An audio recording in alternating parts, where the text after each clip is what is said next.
Salam damai sejahtera buat kita semua. Kiranya Tuhan Yesus menyertai kita. Baik, perkenalkan, nama saya Nela Susilia. Saya salah satu guru bimbingan dan konseling. Di sini saya akan membagikan beberapa tips, yang mana di sini tema kita akan berjudul tentang manajemen waktu selama belajar daring. Maka dari sini saya akan membagikan beberapa tips atau langkah-langkah dalam memanajemen waktu selama belajar daring. Sebelum kita masuk pada langkah-langkahnya atau tips bagaimana cara memanajemen waktu, baiknya kita perlu tahu apa itu manajemen waktu. Okelah, kita langsung saja masuk kepada pembahasan kita hari ini.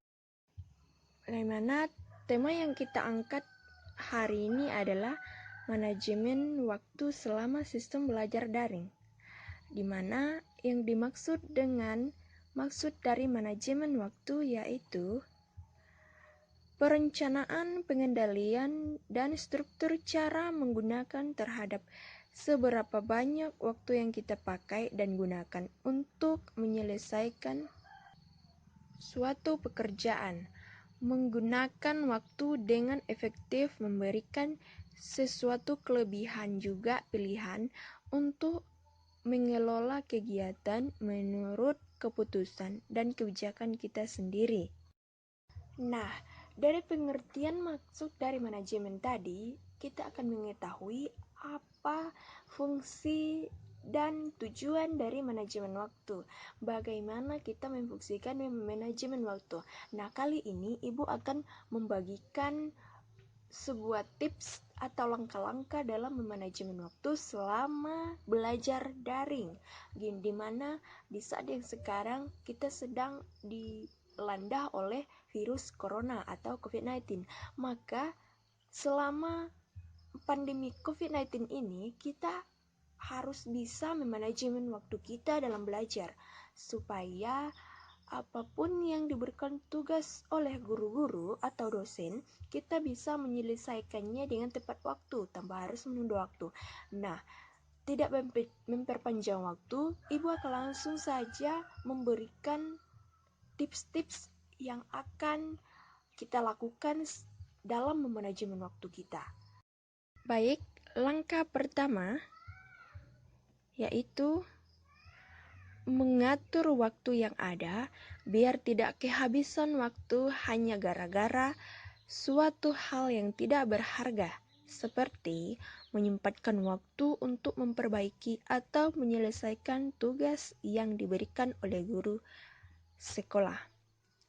Dan yang kedua, langkah kedua yaitu jangan suka menunda waktu dalam menyelesaikan tugas yang diberikan oleh guru-guru. Setelah guru memberikan, langsung saja kerjakan. Seperti yang saya bilang tadi, jangan suka menunda waktu. Baik, kita masuk langkah ketiga. Langkah ketiga yaitu mengatur waktu dalam mengerjakan pekerjaan rumah dengan tugas sekolah agar tidak ada tugas atau pekerjaan yang terbengkalai.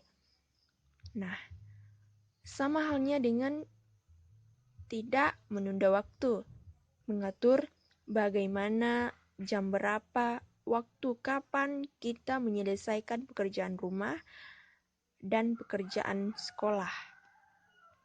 Oke, kita masuk ke langkah keempat.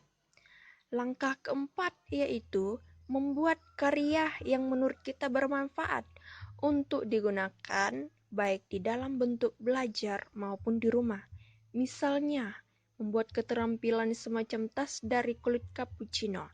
Kita bisa membuat karya-karya yang bermanfaat selama pandemi COVID-19 ini, karena dalam COVID-19 ini kita dikarantina di rumah.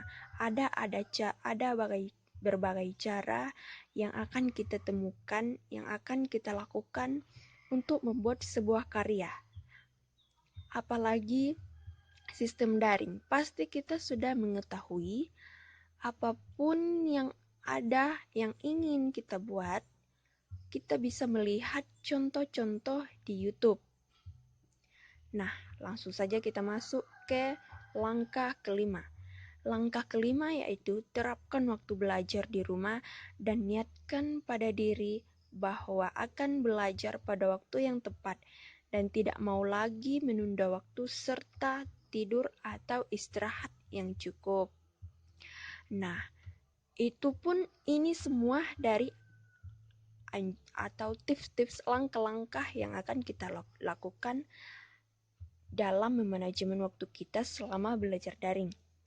Dalam langkah kelima ini, protokol kesehatan atau pihak kesehatan menganjurkan kita tidur atau istirahat yang cukup. Kita harus menjaga kesehatan. Maka, dalam memanajemen waktu pun, kita harus mengatur waktu istirahat kita atau istirahat yang cukup agar kita tetap sehat dan tidak menimbah penyakit.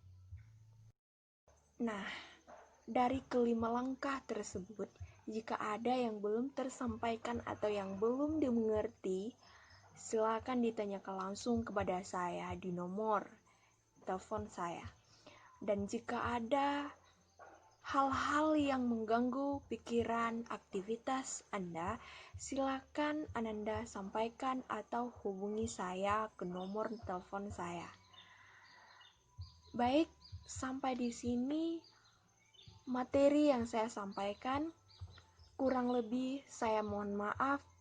Sekian dan terima kasih. Shalom.